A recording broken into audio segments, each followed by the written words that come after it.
On my wedding day, my dog blocked the path.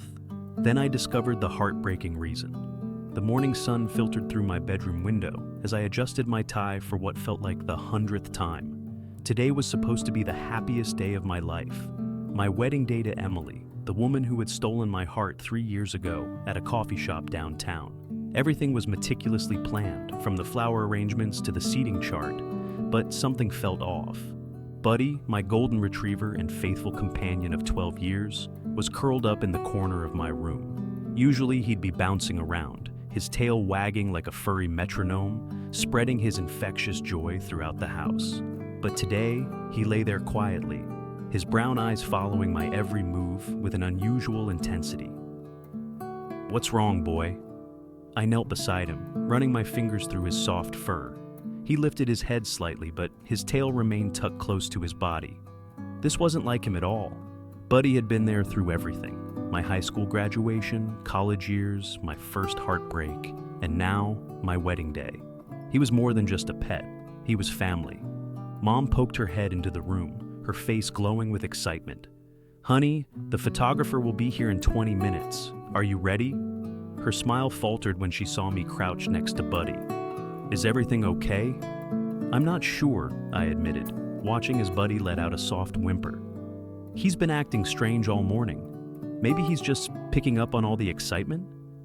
"Dogs can sense when things are different," Mom said, though I could tell she was more focused on the schedule than Buddy's behavior. "Come on, we need to get moving. The church is expecting us in an hour." I stood up reluctantly, straightening my tuxedo. Buddy slowly got to his feet, following me around the room as I gathered my things. His breathing seemed labored, and there was a slight tremor in his legs that I hadn't noticed before. A knot of worry began to form in my stomach. As I packed my overnight bag for the church, Buddy pressed himself against my leg, something he hadn't done since he was a puppy, afraid of thunderstorms. His body was shaking now, and when I touched his head, it felt unusually warm. "Mom," I called out, my voice tight with concern. "Something's really wrong with Buddy." She appeared in the doorway again, this time with Dad behind her. "Sweetheart, I'm sure he's fine. He probably just needs some water or—" "No," I interrupted, watching as Buddy's tail tucked even further between his legs. "This is different. He's never acted like this before." Dad stepped forward, his expression serious as he observed Buddy's behavior. Unlike Mom, who was caught up in the wedding preparations, Dad had been there when I first brought Buddy home as a gangly puppy. He understood our bond. "Maybe we should call Dr. Lee," he suggested, placing a hand on my shoulder. "Better to be safe than sorry." My hands were shaking as I dialed the vet's number. Dr. Lee had been Buddy's vet since day one, and he knew Buddy's history better than anyone. As I described Buddy's symptoms, Dr. Lee's voice remained calm but firm. "I understand your concern," he said gently. "Let's not panic just yet. These symptoms could have multiple causes, some serious, but others manageable. I need you to monitor him closely for the next few minutes. Try what I'm about to suggest and let me know how he responds." Dad, Mom, and I immediately gathered around Buddy, our eyes locked on him as we followed Dr. Lee's instructions. Mom's hands trembled slightly as she stroked his fur, whispering soothing words. Dad crouched beside me, his usual steady presence now tinged with quiet worry. I felt my own heart pounding, every second stretching unbearably as we waited. Then, after what felt like an eternity, Buddy let out a small breath and shifted slightly. His ears perked just a little, and slowly, carefully, he pushed himself up onto his paws. My breath caught as he took a tentative step forward, then another. Relief flooded me so fast I nearly collapsed. "He's getting up," I said, my voice thick with emotion. Mom gasped, covering her mouth, and Dad exhaled deeply, his shoulders relaxing. Buddy turned his head to look at us, his familiar, trusting eyes searching our faces as if to say, "I'm still here." A shaky laugh escaped me as I reached out to ruffle his fur. "You scared us, boy!" Dr. Lee's voice came through the phone again. "That's a good sign. Keep an eye on him, but if he's moving well and seems alert, I think he's stable enough. You should still bring him in later, but for now, he can go with you." I met Dad's eyes, and he nodded, already reaching for the car keys. "Let's get to the church." With Buddy now walking beside us, we all piled into the car. the weight of fear slowly lifting from our hearts. As we drove toward the church, where Emily and 200 guests were waiting, I realized something. Today wasn't just about a perfect wedding. It was about love in all its forms. And Buddy, my most loyal friend, would be right there with me, just as he always had been. At the church, the morning light filtered through stained glass windows, casting colorful shadows across the polished wooden floors. Everything looked exactly as we'd planned. White flowers lined the pews, ribbons draped elegantly across the altar, and the soft hum of excited voices filled the air. Yet, something wasn't right, and that something was Buddy. I watched him pace nervously near the entrance, his usual golden exuberance replaced by an unsettling anxiety. Every few minutes, he'd come to me, pressing his nose against my leg with an urgency I'd never seen before. His eyes, usually bright and cheerful, held a distressed look that made my stomach twist. "Come on, sweetie, we need these photos done before the ceremony," Mom called out, gesturing to the photographer who stood ready with his camera. But when we tried to set up the shot, Buddy wedged himself between me and the camera, his body trembling against my legs. "Buddy, move, boy," I tried to command gently, but he wouldn't budge. Instead, he let out a soft whimper that sent chills down my spine. I'd known this dog since he was a puppy, and in all these years, I'd never seen him act like this. Kneeling down beside him, I ran my hands through his fur, feeling his rapid heartbeat beneath my fingers. His breathing was shallow and quick, and when I tried to coax him to move, he just pressed closer to me, as if afraid to let me go. "We don't have time for this," Mom said, her voice tinged with frustration. "The guests will be arriving soon, and we still need to get these photos done." But I couldn't shake the feeling that something was seriously wrong. Buddy had been my constant companion through everything: high school breakups, college stress, job interviews, and now my wedding day. He'd never let me down, and I couldn't ignore his distress now. With trembling fingers, I pulled out my phone and scrolled to Dr. Lee's number. He'd been Buddy's vet since we'd adopted him, and I trusted his judgment completely. As the phone rang, I could feel the tension in the room mounting. "Dr. Lee?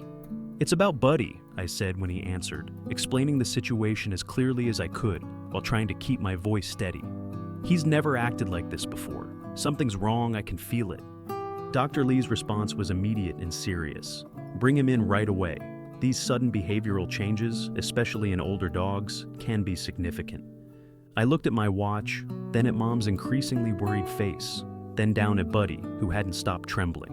The ceremony was supposed to start in less than an hour, but my best friend was telling me he needed help in the only way he knew how. "But the wedding," Mom started to say, but her voice trailed off as she saw the look on my face. John, my best man, stepped forward.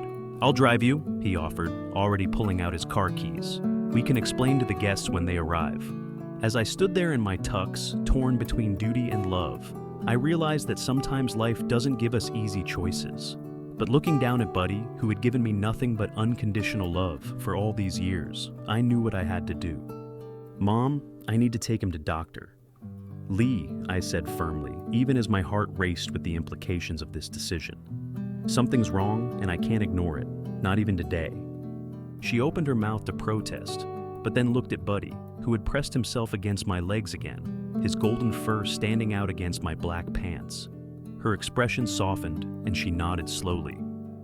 "I'll tell the coordinator what's happening," she said, pulling out her phone.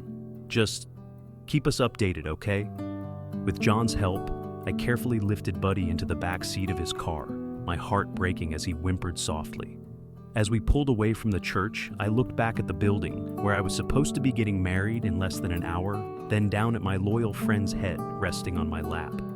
The drive to the animal hospital felt both eternal and too quick, each minute ticking away what should have been my wedding ceremony. But with each worried glance at Buddy, I knew I was doing the right thing. Sometimes love means making hard choices, and Buddy had loved me unconditionally for far too long for me to fail him now.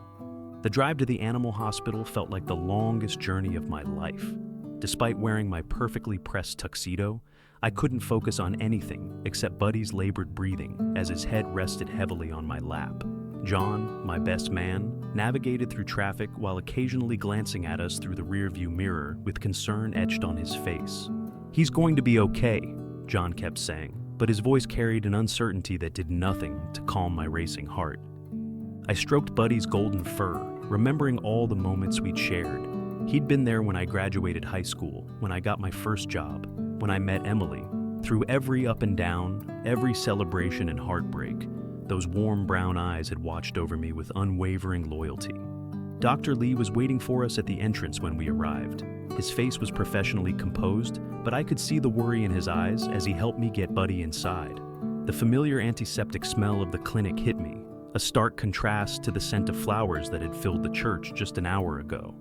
"Tell me again about his symptoms," Dr. Lee said, as he began examining Buddy. I explained everything: the lethargy, the trembling, the unusual behavior at the church. My voice cracked several times, but I forced myself to continue. Each detail felt important, crucial even, as if the right combination of words could somehow make everything okay. The examination seemed to stretch on forever. Blood tests, x-rays, each minute ticking by like an hour. I paced the sterile hallway in my wedding shoes, their rhythmic clicking against the linoleum floor matching my heartbeat. Dad had called twice to check on us, his voice carrying the wisdom of someone who understood that some moments in life demand we forget about schedules and expectations. Finally, Dr. Lee called me into his office. Buddy lay on a blanket in the corner, looking smaller and more vulnerable than I'd ever seen him. The vet's words came slowly, each one landing like a weight on my chest. "It's his heart," Dr. Lee explained, pointing to some images on his computer screen. "The condition is advanced, and while we can manage it with medication, I'm afraid—" He paused, his professional demeanor cracking slightly. "I'm afraid we're looking at a few months, at best." The world seemed to spin around me. A few months? My loyal companion, my best friend since I was 12, had only months left? I sank into the chair, my expensive tuxedo forgotten as I buried my face in my hands. "There are treatments we can try," Dr. Lee continued, his voice gentle. "We can make him comfortable, give him quality time, but you should prepare yourself." My dad's words from earlier echoed in my head. "Buddy's been there for every important moment of your life. Don't let him down now." I looked at my dog, who had managed to drag himself over to me, resting his head on my knee like he'd done countless times before. Even now, he was trying to comfort me. John appeared in the doorway, his phone in hand. "Emily's on her way," he said quietly. "She wants to be here." The thought of Emily in her wedding dress, coming to a veterinary clinic instead of walking down the aisle, should have filled me with guilt. Instead, I felt an overwhelming surge of love and gratitude. She understood. Of course she did. She'd been there to see how Buddy had helped me through my darkest times, had witnessed the unspoken bond between a man and his dog. Dr. Lee excused himself, giving us some privacy. I sat on the floor next to Buddy, my perfectly tailored tuxedo, collecting dog hair, and probably getting wrinkled beyond repair. None of that mattered anymore. What mattered was the steady thump of Buddy's tail against the floor, the warmth of his body against my leg, the love in those brown eyes that had never wavered in all our years together. "We'll get through this, boy," I whispered, scratching behind his ears the way he loved. "We'll make every day count, I promise." Buddy's tail thumped a little harder, and for a moment, I saw a glimpse of his old spirit in his eyes. Even facing his own mortality, he was still trying to make me feel better, still being the faithful friend he'd always been. The weight of the situation settled around me like a heavy blanket. This wasn't how I'd imagined my wedding day, sitting on the floor of a vet's office in my tuxedo, but somehow it felt right. Because love isn't about perfect moments or carefully planned ceremonies. It's about being there when it matters most, about choosing what's truly important when life forces you to make impossible choices. The decision weighed heavily on my heart as I stood in the sterile hallway of the animal hospital, my pristine tuxedo now wrinkled from the rushed drive. Buddy lay in the examination room, connected to monitors that beeped steadily, each sound a reminder of his fragile condition. Dr. Lee's words echoed in my mind: a serious heart condition, months to live at best. The timing seemed cruel, but perhaps it was Buddy's way of making sure he could be there for this important moment, just as he'd been there for every other significant event in my life. I pulled out my phone, my hands trembling as I dialed Emily's number. "How do you tell your bride that you want to change everything about your wedding day?" The phone rang 3 times before I heard her voice, concerned and gentle. "Emily," I started, my voice cracking. "It's Buddy. He's He's really sick. The vet says he doesn't have much time left. I explained everything, the words tumbling out in a rush of emotion. I can't leave him. I know it's asking too much, but she cut me off before I could finish. I'm on my way, she said simply, and I could hear the rustling of fabric as she moved. 40 minutes later, I heard the click of heels on the linoleum floor. Emily appeared in the doorway, her wedding dress catching the fluorescent lights, making her look like an angel in the drab hospital setting. Her makeup was slightly smudged from tears, but her smile was radiant as she knelt beside Buddy, careful not to let her dress touch the floor. "Hey, sweet boy," she whispered, scratching behind his ears. Buddy's tail thumped weakly against the floor, his eyes bright despite his condition. She looked up at me, and I saw nothing but love and understanding in her eyes.